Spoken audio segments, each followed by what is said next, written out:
menurut saya ikhlas tuh repot loh Pak. Literasi tentang ikhlas aja, udah ikhlas. Wah berat sih. Seakan-akan enteng. Saya cuma mau nanya, ikhlas itu sebenarnya tuh apa sih Pak? Dan secara praktik gimana sih Pak caranya kita mendidik diri kita untuk ikhlas? Wah, fadhal Ustaz. Barakallahu fikum. Assalamualaikum warahmatullahi wabarakatuh Ustaz. Waalaikumsalam warahmatullahi wabarakatuh. Waduh, ini balik lagi di Takjil spesial Ramadan bersama Ustaz Zulkarnain Sunusi hafizahullah taala, dan juga waduh ada kawan SMA saya nih. Iya. 2 kali ya kesini bro. Yang ada di episode ini. Nggak usah diribetin. Nggak usah gitu. Editor gue nggak usah diribetin. Kenapa sih? Nggak usah. Nggak usah. Oke. Ada di sini nih. Ah salah. Kenapa lu di atas? Lebih ribet. Nah bawahnya Danang nih, masya Allah. Ketemu lagi dari Pak Ustadz. Ya. Saya Danang Pak. Barakallahu fiik. Masya Allah, ini komedian ternama Ustadz di Indonesia nih. Kalau komedian belum deh. Tapi jadi komedian tuh susah. Tapi berarti lo apa? Gue tukang bercanda. Woi. Yang saya jual bercandaan Pak. Nah, monggo Nang, kesempatan kali ini bersama Ustadz Zul yang mau ditanyakan bebas seputar apapun itu. Lu mau nanya, mau nyambungnya kayak kemarin, kayaknya asik tuh bro. Iya benar, setuju Iya kan? gue. Iya. Karena kan kemarin saya ngebahas ini Pak Ustadz, ngebahas sama Dery tentang kegagalan saya berusaha mengusahakan sesuatu dan akhirnya membawa saya ke suatu perjalanan deh yang membuat saya mempelajari nilai-nilai baru. Dan di situ saya punya satu pertanyaan, apakah ini yang namanya ikhlas? Wah. Gitu Pak. Karena ini menurut saya ikhlas tuh repot loh Pak. Salah satu yang repot dipelajari itu adalah ikhlas. Makanya saya mau nanya ke Pak Ustadz, literasi tentang ikhlas aja, udah ikhlas. Wah berat sih. Seakan-akan enteng. Iya kan? Kayak rasanya kayak lu ngomong gampang. Ikhlasin aja karena kan Anda tidak di posisi saya, gitu kan Pak rasanya. Iya. Nah, saya cuma mau nanya, ikhlas itu sebenarnya tuh apa sih Pak? Dan secara praktik gimana sih Pak caranya kita mendidik diri kita untuk ikhlas? Wah, fadhal Ustaz. Barakallahu fikum. Baik, bismillahirrahmanirrahim. Alhamdulillah wassalatu wassalamu ala Rasulillah wa ala alihi wa sahbihi wa mawalah, amma ba'd. Masya Allah ya, ini tepat sekali pertanyaannya terkait dengan ikhlas. Ikhlas. Lagi di bulan Ramadan ini. Iya harus ikhlas bener. Kok Ini, gitu? Nahan hawa nafsu, puasa. Kalau nggak ikhlas kerjaan ntar. Oh ngegerutu. Oh iya benar. Ini kan bulan salah satu hikmah terbesarnya itu melatih keikhlasan kita. Karena itu dikatakan di ibadah-ibadah besar ya di Ramadan ini. Kita ambil misalnya puasa, sholat malam, Lailatul Qadar.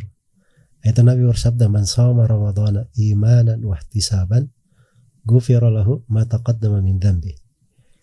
Siapa yang puasa Ramadan, sebagian riwayat mengqama Ramadan, siapa yang melakukan sholat malam, sebagian riwayat mengqama Lailatul Qadar, siapa yang sholat di malam Lailatul Qadar. Imanan wa ihtisaban, karena keimanan, ihtisaban mengharap pahala. Ini ikhlas ini, ihtisaban ini. Maka akan diampuni apa yang telah lalu dari dosanya. Kalau ikhlas begitu ganjarannya bro. Ganjarannya adalah ya dilunasi gitu Pak ya. Apa hutang-hutang dosanya gitu Pak. Oh. Ya, pengampunan dosa. Pengampunan dosa. Subhanallah. Jadi ikhlas itu di antara sudut pentingnya dia sebab diterimanya amalan. Ya, kita amalan besar apapun, tapi kalau nggak ada ikhlasnya, nggak diterima amalan itu. Malah ada orang dikatakan dalam Al-Quran, wa qadimna ila ma'amilu min amalin faja'alnahu haba'an matsura. Kami hadapi amalan yang mereka lakukan. Ada amalan-amalannya di dunia, bahkan mungkin besar. Tapi apa yang terjadi, amalannya dijadikan bagikan debu yang berterbangan. Nggak dianggap. Nah ini masalahnya di ikhlas ini. Ada amalan besar bisa jadi kecil karena niatnya. Ada yang amalan kecil menjadi besar karena niatnya kecil ya, tapi besar niat. Nah, itu kan sesuatu yang bercokol di dalam hati, itu keikhlasan namanya. Ya. Jadi ikhlas itu subhanallah kadang juga itu yang menjadi sebab kesuksesan sebenarnya, ikhlas itu. Jadi itu ada orang yang dia datang kepada temannya, pinjamin duit saya 1.000 dinar. Untuk apa duitnya? Saya mau pergi perjalanan di negeri fulani berdagang. Saya balikin 1.000 dinarnya nanti di waktu begini. Dia sebut waktunya. Kata temannya, kamu punya saksi? Kita cuma berdua, tidak ada saksi sini. Kata orang ini, cukup Allah yang menjadi saksi. Wah, berat banget. Waduh. Kata Danang, Saya mendingan cari orang. Ya ampun. nggak ada akad tertulis. Iya, tapi langsung. Itu mesti imannya kuat banget itu. Bagi yang ngutangin tuh. Aduh. Cukup Allah yang bersaksi. Musuh. Sudah, saya terima Allah sebagai saksi. Siapa yang menolak Allah sebagai saksi kan? Baik, kata temannya lagi, kalau begitu datang ke kafil. Kafil ini kan dia mau bawa 1.000 dinar, ini bukan kecil loh. 1 dinar itu 4,25 gram emas. 4 jutaan bro. Bisa dinilai. Sebentar Ustaz, izin Ini Ustaz. kali 1.000 ya. 4 miliar. Hah? 4 miliar. 1.000 kan? Iya. 1.000 4 kali juta. 4 juta. Iya. 4 miliar. 4 miliar nggak pakai surat tanda tangan perjanjian. Minimal SIM deh. terus. Baik, ingin dibawa ke luar negeri. Oke. Kalau begitu datangkan kafil. Kafil itu adalah orang yang menjamin. Kalau orang ini tidak datang, saya yang bertanggung jawab. Itu kafil namanya. Kata orang ini, kafa billahi kafila. Cukuplah Allah yang menjadi kafil saya.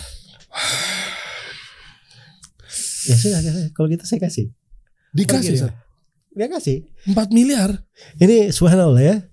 Gimana ini yang memberi keikhlasan dia. Pergilah orang ini berniaga. Di waktu yang ditentukan dia harus mengembalikan duitnya. Orang yang minjam ini subhanallah sudah siap di dermaga. Tapi tidak ada perahu yang mengantar dia kembali. Perahu. Dia punya kejujuran. Dia lihat keikhlasan temannya ini. Dia juga ketulusan untuk mengembalikan. Akhirnya dia lihat ada kayu mengapung di atas laut. Dia ambil kayu itu. Dia lubangi.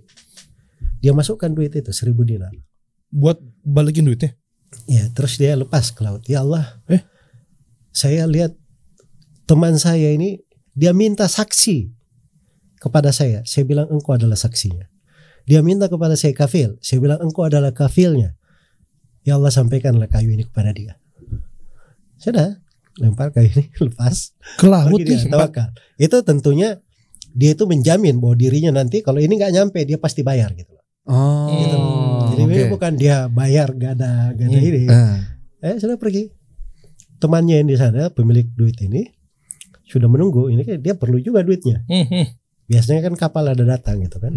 Nggak ada kapal yang datang, subhanallah. Tunggu, ini nggak ada teman saya ini. Dia lihat kapal mengayuh. Kayu di laut, diambil kayu tersebut, dia bawa ke rumahnya. Dia akhirnya cerita kepada istrinya, teman saya subhanallah mungkin dia ada udzur apa belum datang. Kita sekarang perlu masak ini kayu. Saya temu di laut, bisa kita manfaatin. Di belah kayunya ada 1.000 dinar. Allahu Akbar. Ya. Ikhlas tuh kuncinya bro. Harus bisa begitu levelnya. Allah pasti kasih ganjaran lebih. Ini menarik. Berarti kok ikhlas itu ada hubungannya dengan iman yang kuat dong Pak. Maksudnya kepercayaan. Ya jelas lah. Sebab ikhlas itu bagian dari keimanan. Itu bagian pokok dari keimanan. Ya, jadi ikhlas itu bagaimana seseorang itu berbuat apa yang dia lakukan itu hanya untuk Allah. Hatinya, gerakannya, apa yang dia kerjakan itu hanya untuk Allah. Ikhlas itu dia hanya sibuk melihat bagaimana pandangan Allah kepada dia, bukan melihat pandangan manusia kepada dia. Nah, itu diantara bentuk-bentuk ikhlas dan ciri-cirinya. Bicara tentang ikhlas ini memang menakjubkan. Subhanallah. Dan kalau saya bilang luas ya pembahasannya. Karena itu kadang sebagian ulama itu ya ada yang membahasakan siapa yang belajar ilmu atau siapa yang belajar ilmu dia akan melalui 3 jengkal. Jengkal yang pertama kalau dia sudah masuk ke situ dia akan bersombong. Jengkal pertama tuh. Masuk ilmu belajar bersombong ya. Sombong, biasa gitu. Benar. Jago Sotoy-sotoy. ini. Iya. Ya, Jago kayak dikit. pendekar gitu kan. Iya, Baru belajar satu jurus, tantap nanti satu kampung. Iya. Biasanya yang anak buahnya lebih songong dibanding bosnya. Iya benar. Bosnya chill tiba-tiba meledak. Iya. Oke, sejengkal tuh satu. Dia sudah lewat Jengkal lagi pertama. satu jengkal ini. Jengkal kedua dia akan merendah hati. Oke. Akan tawadhu. Baru dia tahu ini kayak padi semakin berisi semakin menunduk, merendah hati. Baru dia tahu rupanya saya ini belum ada apa-apanya. Rupanya saya itu mengalami tuh di waktu belajar saya sudah bisa bahasa Arab ya, lancar baca kitab, saya sudah hafal berapa juz, 7 atau 8 juz gitu. Saya ke Yaman ya. Di Jamaika Pak? Bukan. Yaman. Bukan. Oke, di Jamaika. Sorry Pak. Iya, sorry. Ya, di Yaman ini tahun 95 saya masuk. Itu setiap kali saya duduk ke guru saya ingat itu sudah masuk tahun kedua itu. Ada suatu hari saya merasa itu gitu saya duduk pantat saya itu kayak mau loncat-loncat gitu loh. Terus saya lihat ini, waduh saya ini semakin jahil aja setiap kali saya belajar gitu loh. Semakin jahil saja ini. Yang saya lihat guru saya luasnya pengetahuannya, akhirnya itu memacu kita untuk semangat kan. Jadi itu dasar kedua. Lewat di situ akan merendah hati. Yang ketiga, kalau dia masuk di jengkal yang ketiga, dia akan merasa dirinya tidak ada apa-apanya sama sekali. Wah, ini yang berat nih, susah nih. Itu justru yang dituju tuh, mantep tahu. Susah tapi bro. Kita coba aja ikhlas itu. Kadang kan kita gitu juga ikhlas ya. Baru kita belajar dikit ikhlas. Wah, insya Allah ini anak paling ikhlas deh. Sudah ikhlas rasanya, alhamdulillah. Tapi ngomong, gue pokoknya paling ikhlas deh. Ikhlas nih. Waduh, tapi ngomong. Gak mempertanyakan malah saya ikhlas. Deklarasi ya malah ya. Oke. Tapi begitu kita hidup, kita lihat orang-orang lebih banyak ikhlas daripada kita, baru kita tahu kita ini harusnya merendah hati nih. Kita masih perlu banyak belajar ini. Kalau kita lihat ikhlasnya para nabi, para sahabat, orang-orang saleh, baru kita tahu kita ini di lautan ikhlas belum ada apa-apanya. Ya kan? Iya benar-benar. Nah, jadi itu keikhlasan itu, subhanallah. Jadi Ramadan ini sebenarnya itu melatih kita semua juga di kadang satu amalan ya itu kan membedakan ya. Anggaplah misalnya ya sholat malam ya.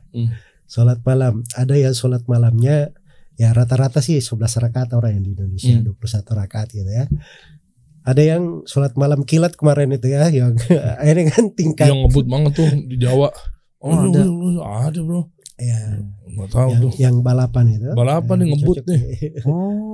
Ada lombanya emang. Lo aja bingung kan? Iya. Sholat begitu. Selesai 21 rakaat dalam 8 menit, 7 menit. Wah. Itu kan nggak sebenarnya sulit juga ya. Saya sendiri aja mengatakan sholatnya syah aja nggak berani saya mengatakan sholatnya syah. Gimana caranya? Rukunya belum lagi ini sudah turun lagi. Ada yang mungkin di sholat malam dia baca satu halaman per rakaat, setengah juz kenanya kan. Ada yang satu malam dia baca 1 juz, ya kan? Ada yang satu malam mungkin dia baca 2 juz. Itu kan bertingkat-tingkat orang. Nah, terus di dalamnya juga orang di dalam sholat kita sama-sama jadi makmum nih. Ini makmum, kita makmum, ini makmum, kita bertiga nih makmum kan. Nah, karena sebagian salaf 2 orang sholat di masjid, sama-sama makmum, ikuti imam. Satu sholatnya di langit, satu sholatnya di bumi. Nah kok bisa? Kok bisa? Ya itu kan urusan di sini. Oh, nggak nyampe amalan kita, ibadah kita nggak nyampe. Yang satu buat Allah, Iya. yang satu karena Allah, Iya. yang satu lagi karena takut dimarahin. Atau kalau jadi imam suaranya Takut dibagus-bagusin dan dipanjang-panjangin suratnya. Parah Deri. Iya, Parah Deri. iya bener kan? Jadi imam biar kelihatannya bagus. Takjil, kasih solusi. Dia takut. Terus Pak Ustadz gimana? Deri cuekin aja. Terus Ustadz. Gitu. Ya, jadi masya Allah ya. Jadi ikhlas itu subhanallah dia luas cakupannya. Tapi cukup kita di kehidupan ini gimana caranya kita tuh berharap kembali kepada Allah Subhanahu Wa Taala sebagai hamba, sebagai orang yang taat kepada Allah. Ya paling tidak kita berharap menghadap kepada Allah, kita itu dirahmati oleh Allah. Ya, kalau bisa kita keluar dari dunia ini kita selamat lah, tidak ada urusan kita dengan keterkaitan dengan Allah, keterkaitan dengan Rasulullah, keterkaitan dengan agama, terkaitan dengan darah manusia, terkaitan dengan harta orang, terkaitan dengan siapa saja dari makhluk Allah. Nah, itu paling enak dah, keluar selamat gitu kan. Nah, untuk keluar di situ itu perlu ikhlas semua tuh. Ya kan? Jadi itu keikhlasan yang membawa itu. Jadi keikhlasan itu subhanallah itu sumber inspirasi sebenarnya. Ikhlas itu juga sumber kekuatan. Ikhlas itu juga itu sumber penggerak yang menggerakkan kita berjalan. Dan ikhlas itu juga yang menyeimbangkan kita di dalam hidup. Jadi jangan juga ikhlasnya, aduh ikhlas saja. Kalau begitu pasrah aja. Itu kadang putus asa namanya, bukan ikhlas kan? Tipis soalnya. Ya. Iya, secara ini tampilan beda-beda tipis ya Pak Ustadz. Ya, makanya itu kan ikhlas perlu kita perlu perhatiin juga kan. Ada yang lagi sholat. Wah ini kayaknya banyak yang liatin saya nih. Oh kalau kayak gini saya ria nih, nggak ikhlas saya. Pulang aja saya ke rumah sholat. Nah, salah juga tuh. Atau saya sholat sunnah di rumah aja lah. Takut saya dilihat orang jadi ikhlas. Itu kata para ulama itu malah ria tersembunyi lagi. Sebab dia tidak sholat kecuali dia selalu sebenarnya pikirnya dilihat manusia. Kan? Iya. Kalau andai kata pikiran itu nggak ada, dia nggak usah mikir itu kan. Iya. Ngapain dia lihatannya? Makanya tadi ikhlas itu kita sibuk dengan bagaimana Allah melihat kita. Nggak usah sibuk dengan pandang orang lain. Itu dia taruh itu ikhlas. Masya Allah. Berarti latihannya setiap hal yang kita lakuin itu tujuannya karena Allah gitu Pak. Karena Allah. Jadi diniatkannya seperti tadi Pak Ustadz bilang, gue begini karena Allah. Dan berarti kita makin terhindar dari sesuatu yang tanda kutip dilarang dong Pak. Iya. Karena kan ini buat setiap halnya buat yang maha Allah gitu kan Pak. Betul. Jadi kalau kita sudah ada di ikhlas itu selalu kita mikir ini karena Allah. Itu otomatis kita akan cari yang mana yang diridhoi oleh Allah. Karena kita kan melihat itu kan. Ada hal yang diharamkan. Oh ini gimana ya kalau saya dilihat oleh Allah melakukan ini. Itu pengaruh ikhlas itu. Makanya Nabi Yusuf itu alaihissalam. Ini bayangkan ya Nabi Yusuf ini digoda oleh seorang perempuan. Fitnahnya dahsyat sekali ya. Ganteng lagi. Seorang anak muda. Di tengah baru balik ya. Biasanya di masa-masa kuatnya dan berenergi begitu. Dia berada di negeri, tidak ada sanak familinya di sana, orang asing. Jadi kalau misalnya terjadi apa-apa, dia nggak malu gitu kan, nggak ada yang kenal kan. Beda kalau misalnya saya di tetangga saya, keluarga saya semua, saya buat sesuatu, ya kadang kita jaim juga ya. Mau udah tahu saja, oh saya kalau tahu sama keluarga saya nanti nggak enak juga saya, kayak gini kan. Kadang menghindari, tapi itu tidak ikhlas juga sebenarnya kan. Ria tersembunyi lagi tuh Tata. Lagi. Cuman kan itu jadi bahan pertimbangan orang kan. Ini Nabi Yusuf nggak ada orang di situ. Terus dia orang yang disayangi di keluarga itu. Terus beliau yang diajak, bukan yang mencari. Telah dilengkapi, ditutup segala pintu untuk beliau. Tapi bersama dengan itu Allah palingkan beliau di kondisi yang seperti ini, dipalingkan dari kekejian itu. Apa sebabnya? Cuma satu yang disebut dalam Al-Quran alasannya. Innahu kana min ibadinal mukhlasin. Sungguhnya beliau ini dari hamba-hamba kami yang ikhlas. Keikhlasannya menyebabkan dia dihindarkan dari hal yang buruk. Jadi ikhlas itu pengaruhnya subhanallah ya, luar biasa. Cuma memang kalau untuk ikhlas itu kita perlu belajar dari ilmu-ilmu agama. Karena ini tadi kan pengetahuan ya. Kita kenal definisi, caranya, bentuknya itu kan kita perlu belajar. Benar. Ya. Terus ada kadang satu ayat kita lewati, satu hadits kita lewati. Itu subhanallah berpengaruh sekali ke hati dalam keikhlasan. Ya. Dalam keikhlasan. Seperti misalnya kalau kita lihat ayat tentang sahabat Rasulullah SAW, bagaimana mereka membela agama ini, menyiarkan agama ini, itu luar biasa, kita malu gitu. Bisa kalau ada selimut kita tutup kepala gitu. Melihat mereka gitu kan, nah, itu kan hal-hal yang melatih sebenarnya. Makanya di situ pentingnya belajar. Kemudian yang kedua dari kiatnya juga, kita itu pandai setiap kali sebelum melangkah kita berpikir ini untuk Allah atau selain Allah. Untuk Allah atau siapa? Itu selalu kita tanya gitu. Untuk siapa nih? Jadi itu mungkin ya secara ringkas ya tentang itu. Masya Allah. Jadi kita melangkah harus dipikirin banget. Itu bro, makanya kan ketika bangkrut udah ikhlasin aja bro gitu kan. Lu mah gampang enak gitu kan. Tapi ketika kita bilang betul-betul Iya sih, bukan lumah gampang ya, tapi iya udah, memang ini gue lakuin ini karena Allah. Gue coba lagi deh besoknya, gue mulai lagi deh bisnis deh. Dendam saya berkurang 5% baru ngobrol sama bapak, Pak. Tadinya dendam sama seseorang ya.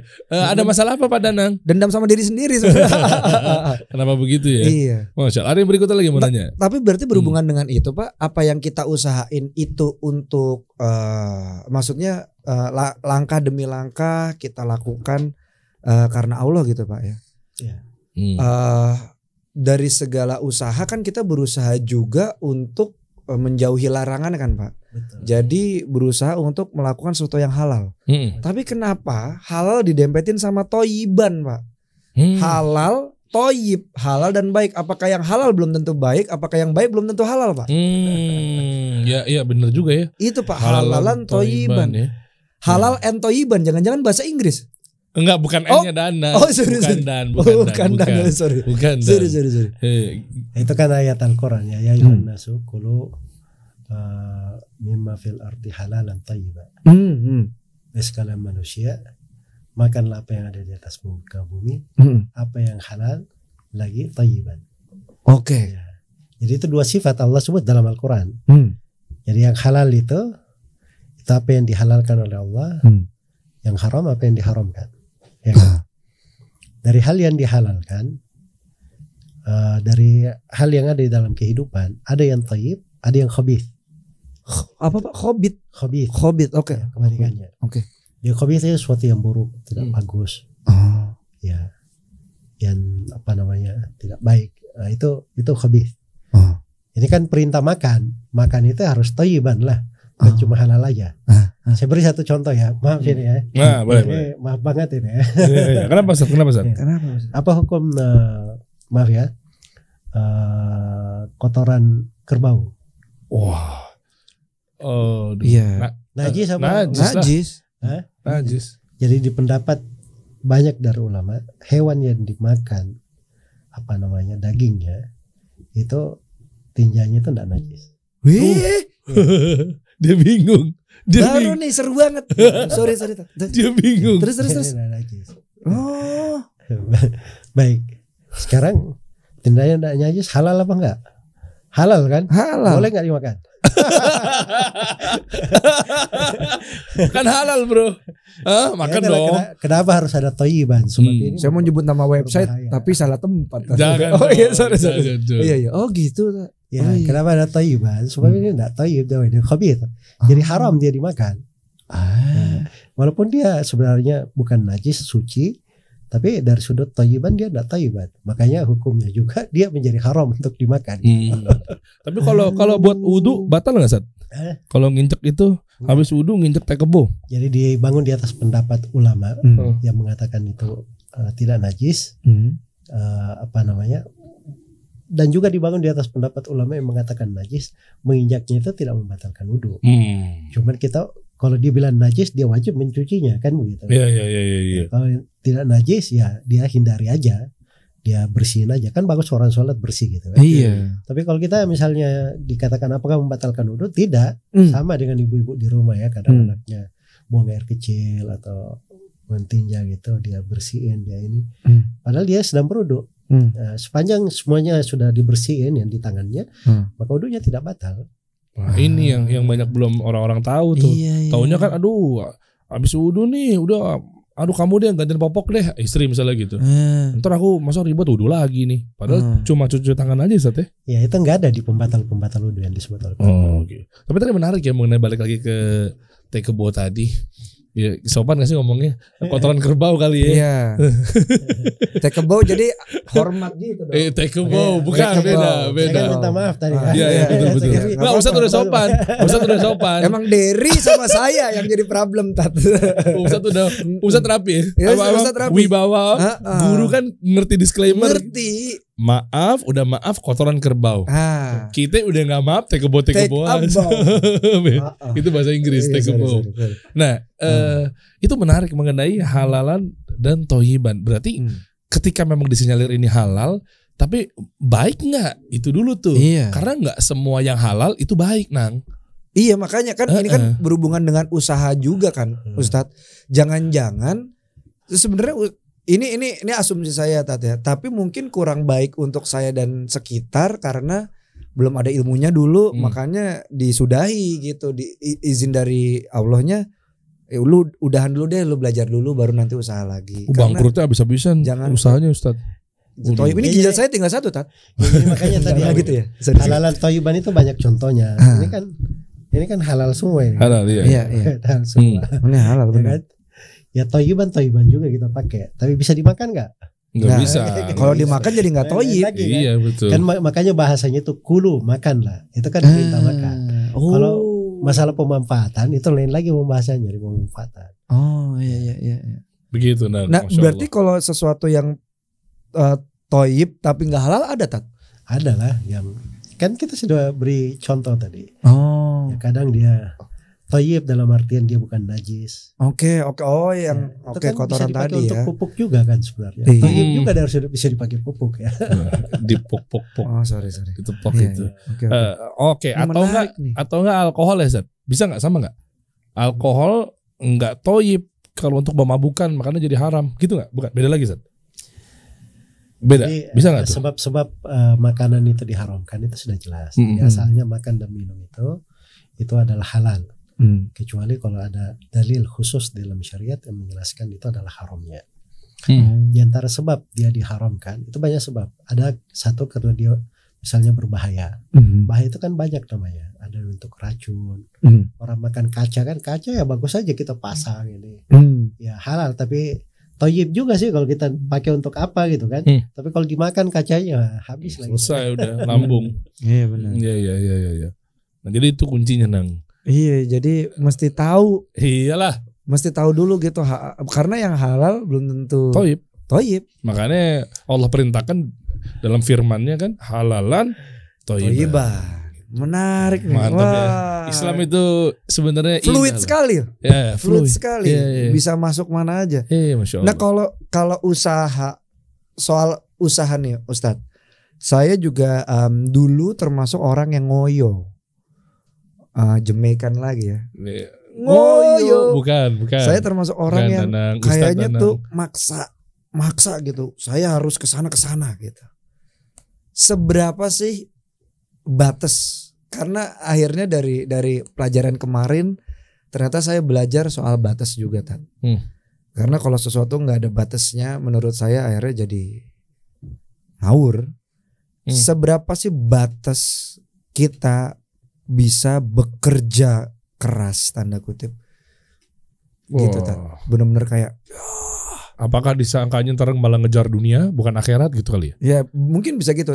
Yang penting batas untuk seseorang yang baik dalam bekerja keras menurut Islam itu seperti apa Tan? Ini di perkara dunia atau akhirat ini? Perkara dunia. Ya kalau perkara akhirat kan semua tahu kan. Iya. Kita memang harus mencapai batasan yang paling maksimal kan. Batas maksimal. Oke. Kepada Nabi aja Allah berfirman wa'bud rabbaka hatta ya'tiyakal yakin. Ibadahlah engkau kepada Allah sampai kematian datang menjemputmu. Ibadah jangan berhenti sampai kematian datang. Itu kan memang gak ada batasnya kan. Oke. Jadi kalau nuntut ilmu juga seperti itu. Ya memang gak ada batasnya. Karena nuntut ilmu itu sampai kalian lahat gitu kan. Sampai kita mati. Ya. Jadi kalau ada batasnya ini juga repot juga. Sama dengan sabar itu gak ada batasnya. Ini sering dipakai nih orang-orang tuh. Udah kan gue tuh emosi. Lu gimana sih? Kan yang namanya sabar tuh ada batasnya tau gak? Ya berarti kalau lagi marah berarti lu gak sabar. Lagi gak sabar. Gitu aja kan. Iya bener. Namanya sabar itu kan menahan diri selalu kan. Nah, sepanjang dia menahan diri ya itu artinya dia bersabar gitu loh. Ya kalau dia sudah lampiaskan gak sabar lagi dong. Betul udah sabar lagi. Tapi kalau perkara dunia, cuman dunia itu kita ambil sekadarnya. Itu betul, pasti ada batasannya. Karena itu di kaidah umumnya dalam Al-Quran, wabtaghi fima atakallahu ad-daral akhirah wa la tansa nasibaka minad dunya. Carilah apa yang Allah datangkan kepadamu dari kehidupan akhirat. Tapi jangan lupa bagianmu dari dunia. Bagian ya Tat. Jadi bahasanya itu bagianmu dari dunia. Menarik. Baru tahu nih Tat. Bagian dari dunia. Jadi itu bagian itu kan kayak potongan gitu, kayak pembagian kita ada batas saja lah. Namanya bagian kan 1/2, 1/3, sesuai dengan apa yang diperlukan. Ya, yang menjadi masalah itu kalau kita ingin mencari sesuatu yang tidak ada batasnya, itu pasti kita melanggar di dunia itu. Sebab yang tidak ada batasnya itu orang tamak namanya. Ya kan? Dan tamak itu pasti semuanya ujungnya celah. Karena itu di dalam hadits riwayat Bukhari dan Muslim, Rasulullah sallallahu alaihi wasallam bersabda, "Lau anna li bani Adam wadiyaini min dhahab, labataqa ilaihi mathalika." Andai kata anak Adam itu punya 2 lembah, ini cuma 2 lembah ini, besar kali lembah ya, berisi emas. Dia pasti cari lembah yang ketiga. Aduh, maruk iya, manusia. Bener sih Pak Ustadz. Maksudnya itu ada kemungkinannya lagi kayak begitu Pak Ustadz. Ya kan kita saksikan juga orang-orang yang duitnya sudah tidak berseri, tapi masih sikut-sikut orang juga, masih nendang-nendang orang juga. Siapa der nama contoh? Gak usah dipancing. Ntar gue kesebut. Gak usah. Serius. Jadi maksudnya bahwa memang harus ada batasannya. Nah, batasan itu di dalam mengambil dunia, itulah qanaah namanya. Makanya kita puasa ini ada hikmah juga. Puasa ini kan kita disuruh menahan kan. Jangan kita makan aja sepanjang tahun tiap hari, kita tidak pernah merasakan lapar dahaga. Jadi kita itu dengan puasa itu supaya kita tahu batasannya juga, belajar untuk qanaah, menahan. Nah, qanaah ini merasa cukup dengan apa yang Allah berikan, dengan apa yang ada pada kita. Nah, itu qanaah itu dari sumber kebaikan, sumber keberuntungan. Karena itu kata Nabi sallallahu alaihi wasallam, qad aflaha man aslama wa ruziqa kafafan wa qanna'ahu Allahu bima atah. Sungguh telah beruntung orang yang berislam lalu diberi rezeki dengan kafaf. Rezeki kafaf itu gimana ya? Rezeki yang sekedar mencukupinya ada di tangannya. Jadi kalau perlu apa gitu, yang di tangannya itu tidak banyak diberi, cukupnya aja. Tapi yang di tangannya cukup, segenggaman gitu kali itu. Tapi kalau tiba-tiba dia ada keperluan banyak gitu, anaknya banyak, Allah beri rezeki juga lagi yang lain yang mencukupi dia semuanya. Tapi kalau periksa tabungan tidak ada, periksa ini tidak ada, tapi dia cukup terus. Nah itu rezeki kafaf namanya. Sebab itu rezeki kan kalau di tangan kita terlalu banyak, kadang kita pusing ngitung duit aja tiap hari berapa hari kita hitung duit. Masya Allah. Kalkulasi juga kan. Iya ini. Ya, belum lagi pertanggungjawaban dia lebih-lebih ini kemana di hari kiamat, dihisab dan seterusnya. Makanya Nabi itu meminta supaya diberi kafaf. Itu pilihan Nabi. Menunjukkan itu yang paling afdal kita pilih. Terus yang ketiga, dia diberi qanaah. Orang yang beruntung, orang yang diberi qanaah, rasa cukup terhadap apa yang Allah berikan kepadanya. Wow. Danang banget nih Ustaz. Rasa cukup tuh menarik Ustaz. Karena berarti kan kalau kita ingin punya rasa cukup, berarti kan kita juga harus bisa mengendalikan hawa nafsu kita dong. Karena yang membuat rasa ini tidak cukup terus adalah hawa nafsu. Kiat-kiat dari Ustadz untuk belajar menahan hawa nafsu gimana Pak Ustadz? Itu perlu ikhlas satu itu tadi. Wah, yang kita bahas. Balik lagi ke atas. Oke. Terus yang kedua, kita harus selalu menapaki di atas jalan syariat. So, kalau kita selalu di atas jalan, artinya ini kita jalan yang kita ikuti. Kita tidak perlu lihat ke diri kita. Kita jalan, kita cuma ngikutin doang. Kalau hawa nafsu kan dia senangnya menyempal, senangnya bersendirian. Itu kan hawa nafsu kan. Tapi ini enggak, dia senang di atas jalan. Senang di atas jalan. Kemudian yang ketiga, dia senang di atas kebersamaan. Ya, jadi kebersamaan itu selalu indah ya. Ya kalau kita dalam sebuah negara seperti ini, ada kepala negara kita, itu kan kita bersama. Cuma yang menjadi masalah ini, kalau sudah ada yang misalnya bisnisnya nggak jalan, ada yang merasa dia misalnya kurang mendapatkan ini, kurang mendapatkan itu, kemudian mencaci maki pemerintah, mengajak orang melakukan kudeta, mengajak orang melakukan begini begitu. Itu kan hawa nafsu semua namanya. Wah, saya nggak tahu. Jadi tahu siapa yang begitu? Ada ormas. Apa? Lo jangan sih, lo jangan. Ustaz, maaf Ustaz, saya nggak bisa dipancing Ustaz, orang Ustaz. Dari bahaya banget deh. Orang editor ya. Loh, semua dipotong itu doang yang naikin. Kan gue nggak ngomong, nggak nyebut namanya. Lo jangan mancing-mancing. Lanjut. Maaf Ustaz. Maaf loh Ustaz. Ya, saya juga biasanya kalau bicara itu saya bicara mengingatkan agama ya. Kalau ada kesalahan, saya luruskan kesalahan. Saya nggak terlalu penting orangnya siapa dan yang mana. Itu kan hal yang lain ya mungkin. Iya benar. Jadinya malah bergunjing Ustaz. Iya betul. Betul. Jadi kan kita pengen bagaimana semuanya baik aja kan. Betul Ustaz. Iya. Jadi itu mungkin beberapa kiat bagus itu ya untuk supaya kita bisa mengontrol diri. Ya, itu sudah 3 tadi ya. Iya. Pertama ikhlas. Kelas. Kedua mengikuti sunnah Nabi Sallallahu Alaihi Wasallam. Ketiga selalu dalam kebersamaan. Oke. Kemudian yang keempat kita belajar dari akhlak yang mulia. Nah, akhlak yang mulia itu kan ada. Nah, itu semuanya membawa kita untuk pandai mengontrol diri. Nah, sebab akhlak yang mulia itu luar biasa itu di pembawaan. Nah, kemudian sudut yang lain sebenarnya yang kelima. Itu tadi saya sudah ingatin ya. Kita belajar ilmu agama. Sebab ilmu agama ini itu alat kita untuk bisa memilah, membedakan. Ini mana yang karena Allah, yang mana bukan karena Allah, mana untuk Allah, mana untuk diri saya, mana untuk hawa nafsu. Itu kan ilmu yang membedakan gitu. Tapi gimana Cat? Ini saya banyak nanya nggak apa-apa ya Pak Ustadz ya. Ini mumpung ada Ustadz. Saat terpuruk itu saya benar-benar ada momen dimana saya diem dan itu maaf ya Pak Ustadz ya kayak kalut gelap gitu. Kayak mencari kok nggak ada cahaya sama sekali. Di dalam kondisi seperti itu tuh baiknya apa sih yang bisa dilakuin, karena mungkin yang lagi nonton juga jangan-jangan lagi ada di posisi itu gitu. Pak Ya Ustadz. Itu pasti dalam hidup itu ada selalu ada ya Pak Ustadz. Ada yang naik, ada yang turun, ada yang berjaya, ada yang terpuruk, ada yang berhasil, ada yang sedang bangkrut, ada yang kaya, ada yang miskin, ada yang sukses, ada yang gagal. Itu selalu dalam kehidupan. Allah berfirman, "Wa tilkal ayyamu nudawiluha bainan nas." Itulah hari-hari kehidupan kami persilih gantikan di tengah manusia. Ini ayat di sela-sela kekalahan kaum mukminin di perang Uhud. Jangan mau menang terus kalian.